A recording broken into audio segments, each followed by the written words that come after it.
Well, good morning, everyone, and welcome to CHI, first of all. I hope you have a great conference over the next 4 days.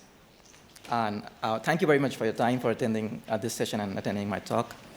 My name is Sidharth Sahdev, and I'm here today to talk about capacitive multi-touch sensing, and in particular, our work on GhostID, which was done by myself and my colleagues and my mentors at the Actual Labs and the Dynamic Graphics Project Group at the University of Toronto. Before I start, I would like to share with everyone our lab, Dynamic Graphics Project Lab at University of Toronto turns 50 this year, so yay. And we are proud to be a part of the CHI family. Okay. So we are surrounded by touch devices everywhere.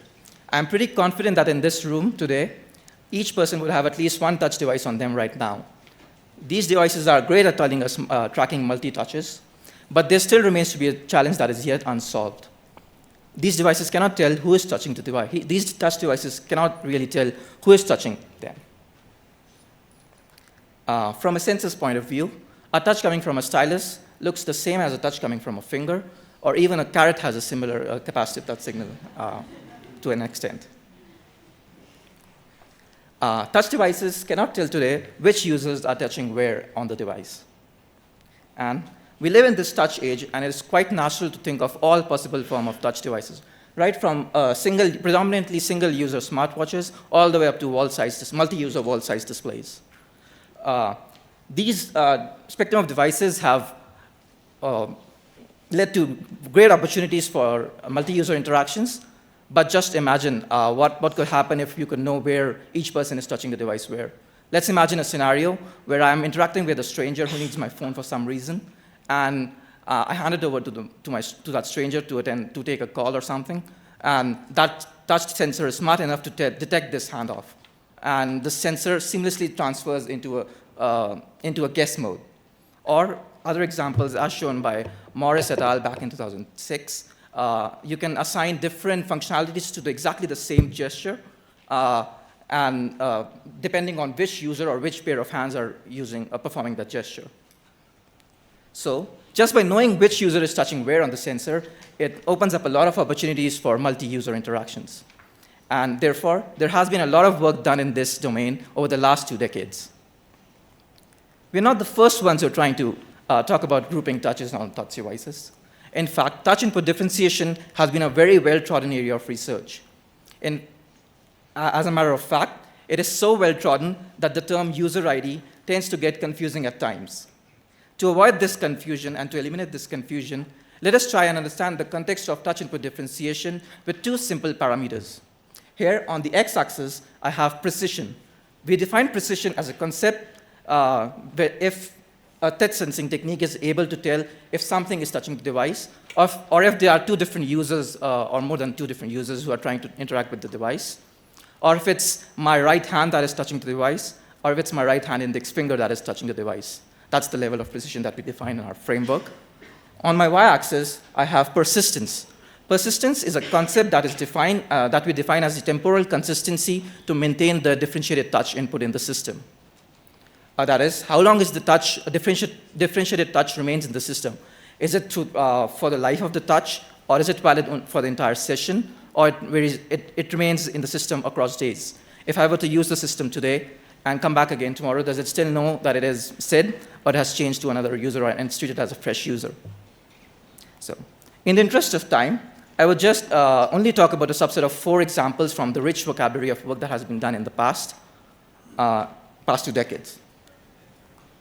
Diamond Touch is probably one of the first fully integrated systems that could differentiate users around the tabletop. It made use of capacitive chairs in its circuit that could differentiate the origin of touches. Later on, the work by Annette and colleagues on Medusa could differentiate users around the tabletop without any chairs. They made use of rings of proximity sensors around the tabletop and could also tell between a single user's left and right hand. Hence, we say it is more precise. While Diamond Touch and Medusa could differentiate users, they could not identify or authenticate users. The work on IR Ring by Roth and colleagues could tell who is touching the device. They made use of a variable ring sensor, which served as a touch token for an FTIR-based tabletop. Hence, we place it in a higher persistent bracket. And finally, the work on Faberio by Christian Holz and Patrick Baudash I think still remains to be the holy grail of touch input sensing. It is based on fiber optics technology and fingerprinting technology, and it's basically a touch screen that can sense your fingerprints and identify users. But unfortunately, you cannot put that into this phone because it relies on a very bulky and high resolution camera setup, which requires some minimum amount of space for its geometry.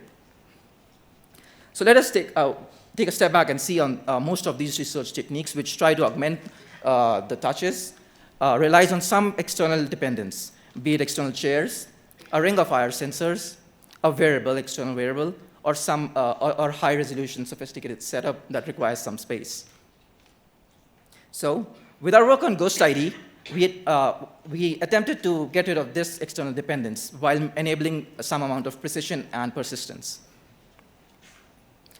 If you were to tear down your your smartphone to see how a touch sensor works, you would find a touch controller, a transparent touch screen mounted on a display.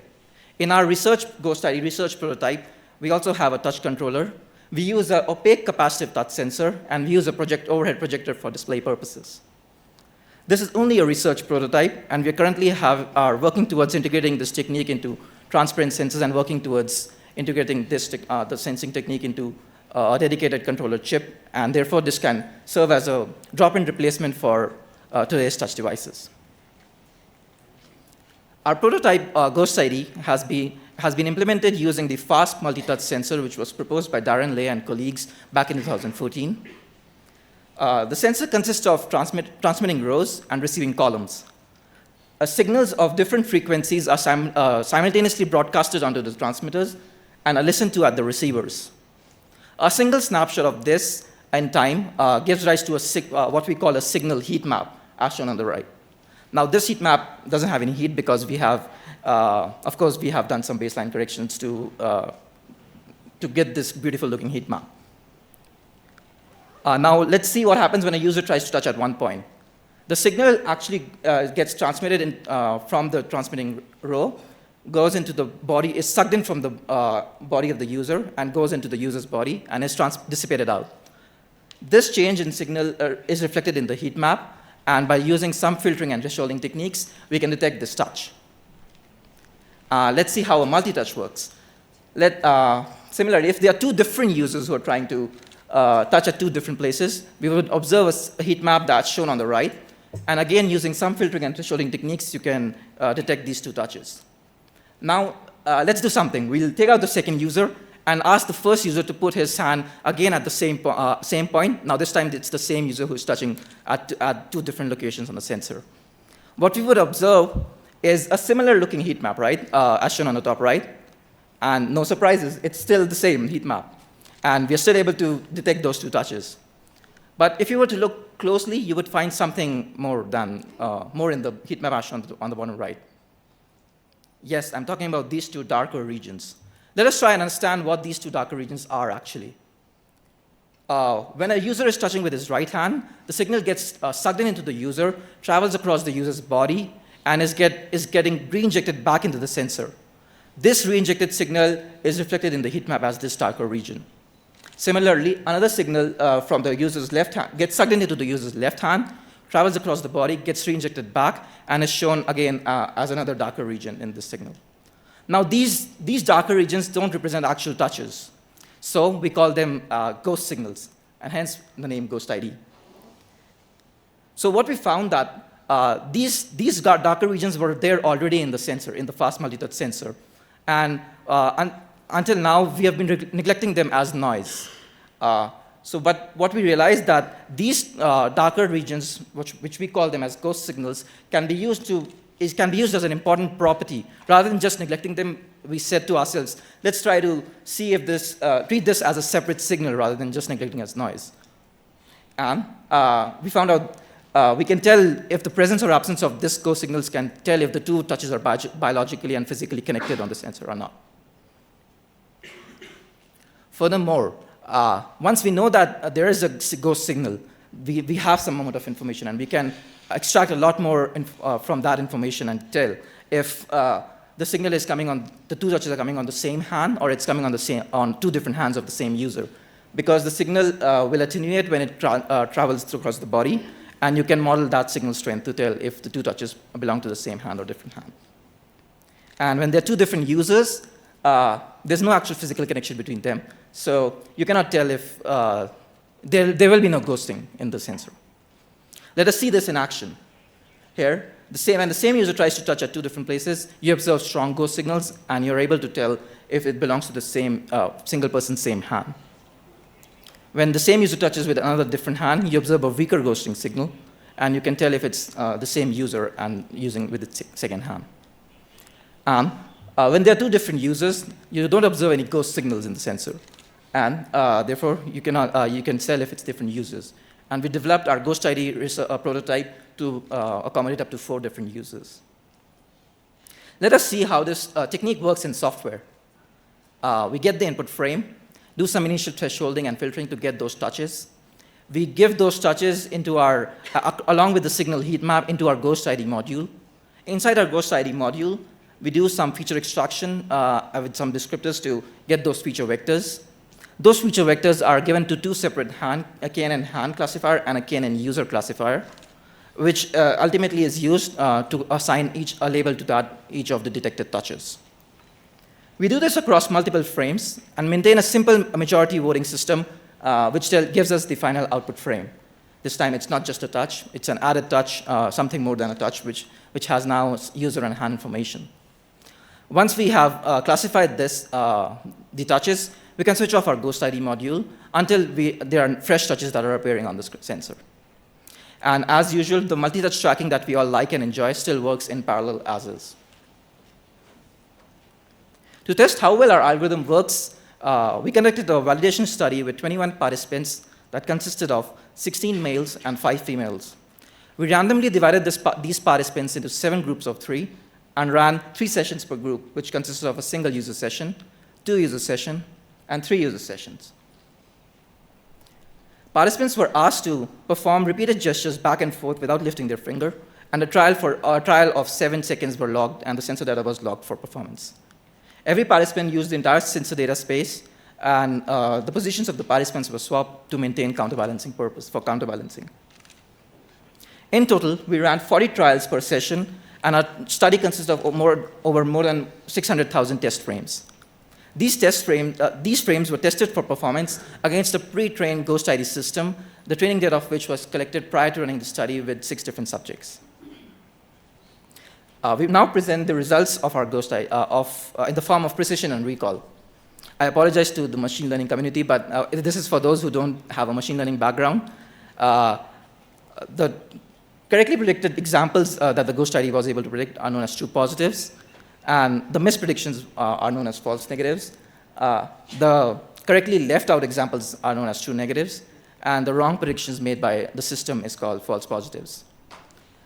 These are integrated into the form of precision and recall formulae, and precision tells us actually how many selected items were relevant and is a measure of accuracy and handles the false positives, while recall tells us how many relevant items were actually selected. And it handles the false negative rates and is a measure of sensitivity of the system.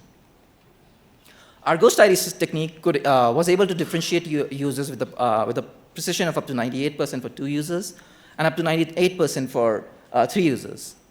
Our performance dropped down to 77% for when differentiating between a single user's 2 hands. This can be addressed because when you're trying to differentiate between users, what you're trying to actually do is you're trying to see if there's a ghost signal present in the sensor or not. And that should be easy to do. And as the results show, it is quite possible to do that. But when you're trying to differentiate a single user's hand, what you're trying to model is the signal strength of the ghost signals, and which is a lot harder task than you can imagine, than we can expect. This is because every user touches the sensor with a different contact point area and pressure. And these 2 parameters were not controlled in the study. And we believe running per user training sessions could enhance this performance rate. I'll now present some of the script to just some of the basic applications that the GhostID enables without any external support. With GhostID, it is possible to selectively accept or reject touch inputs. For example, when two friends are trying to share content or pictures on a tablet, you don't want the secondary users at times to disturb the content of the tablet of the UI or accidentally cancel the UI. Or, as shown in this example, a game of Pong is being played, and it requires two different users to start the game, actually.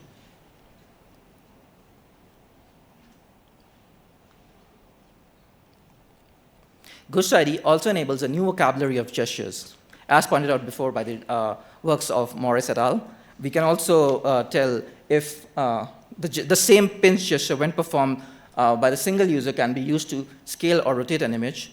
When the same pinch gesture is performed by the same user but with two different hands, can make a copy of an image. And when the same pinch gesture is performed by two different users, it can be used to tear the image apart. Without our GhostID sensing technique, all these three functionalities would be indistinguishable on normal, regular touch devices. Let me summarize my talk. I presented GhostID, which adds to the existing multi-touch technology that can be integrated into today's touch devices. GhostID prototype is able to differentiate different users without any external hardware up to high accuracies. And we have only scrapped through the basic interactions that can be augmented using the ghosting information that is already being present in the capacitive multi-touch sensors. With that, I would like to finish, and I would like to thank everybody for your time to listen. And I'll be open for questions.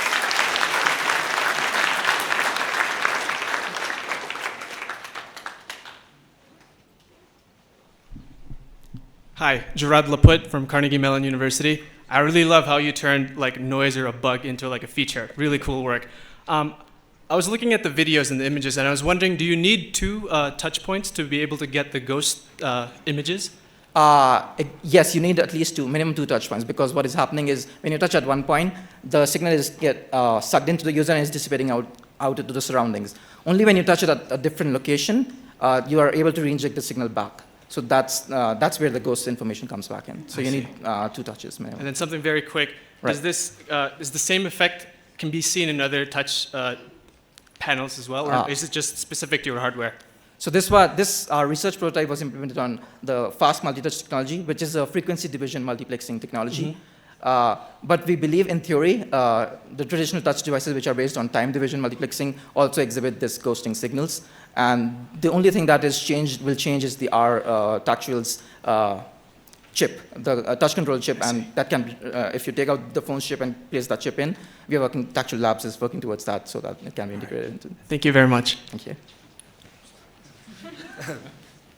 Yeah, I'm trying to say, so it seems like your technology depends on like people are touching two different columns so that you can sense the ghost in the column, for each the other finger. So what if like the one user is touching the same column at the same time, or two users are touching the same column? Right.